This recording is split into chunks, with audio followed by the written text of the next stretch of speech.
Mga kababayan, Assalamualaikum.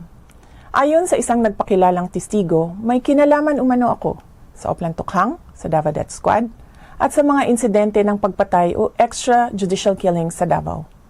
Bago ang script na ito. Sa mga taon na nagsilbi ako bilang Vice Mayor at Mayor ng Davao City, ni minsan ay hindi naugnay ang aking pangalan sa isyong ito. Bigla na lang nagkaroon ng testigo laban sa akin nang mahalal ako na Vice President. At kabilang na nga ako ngayon sa mga akusado sa International Criminal Court. Maliban sa tiyempo, malinaw na sadyang pinilit lang na maidugtong ang pangalan ko sa isyong ito para ako maging akusado sa ICC. Ang pagpupumilit ng ICC na pakialaman ang ating hudikatura ay panghihimasok sa ating soberanya. Paglapastangan ito sa dignidad ng mga Pilipino at sa karangalan ng Pilipinas. Wala na itong debate. Sa testigo at mga tao na nakapalikod sa kanya. Mag-file kayo ng kasong murder laban sa akin dito sa Pilipinas.